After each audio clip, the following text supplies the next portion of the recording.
أعوذ بالله من الشيطان الرجيم بسم الله الرحمن الرحيم আজকে আমি আপনাদের সামনে প্রিয় ভাই ও বন্ধুরা আমার যে বিষয়টি নিয়ে কথা বলবো আল্লাহ তাআলা কথা বলার সুযোগ করে দিয়েছেন সেই মহান আল্লাহ তাআলার দরবারে শুকরিয়া আদায় করছি আলহামদুলিল্লাহ। আজকে আমি যে বিষয়টি নিয়ে আলোচনা করছি সূরাতুল ইখলাস। আল্লাহ তাআলা এই সূরার মধ্যে এত ফজিলত কেন দিলেন? আল্লাহ তাআলা কোরআন সৃষ্টি করেছেন, নাজিল করেছেন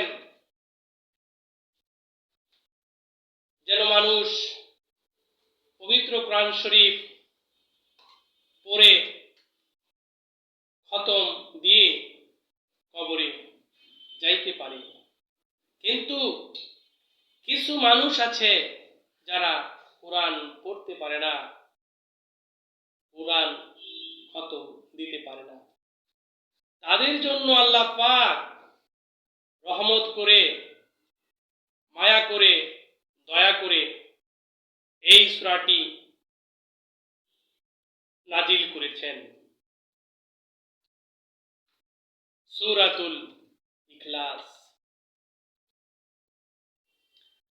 আল্লাহ বলেছেন যে আমার বান্দা কোরআন না পড়ে আমার কাছে চলে আসবে, এটা হতে পারে না। এই জন্য সূরা ইখলাস যে একবার পাঠ করবে 10 পারা কোরআন শরীফ খতমের সওয়াব পাবে। 2 বার যে পাঠ করবে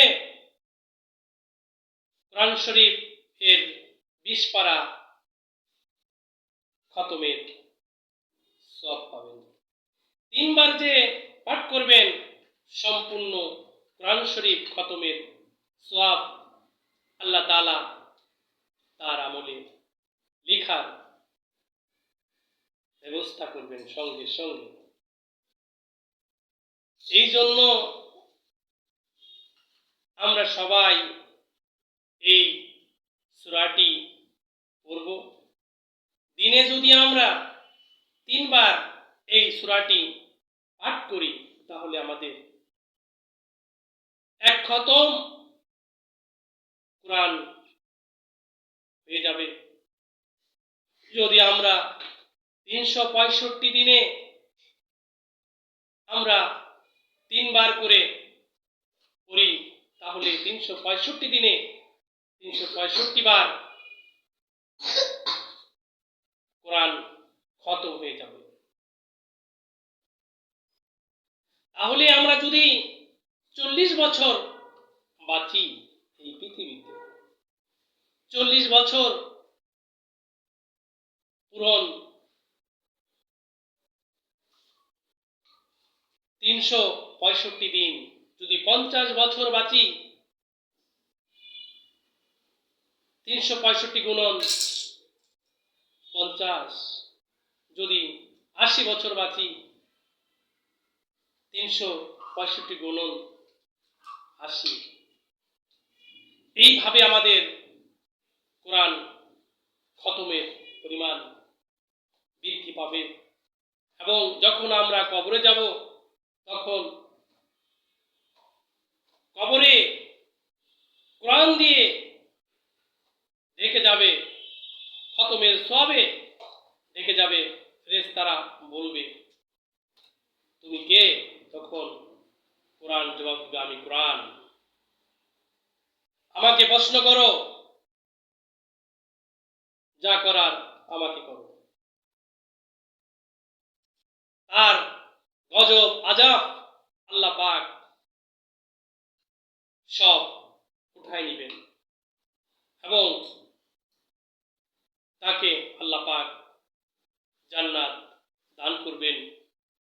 এই জন্য আমরা বেশি বেশি সূরাতুল ইখলাস পাঠ করব। আমরা যেন সবাই সূরাতুল ইখলাস পাঠ করতে পারি। আল্লাহ পাক আমাদের এই তৌফিক দান করুন। আমরা সকলে বলি আমিন।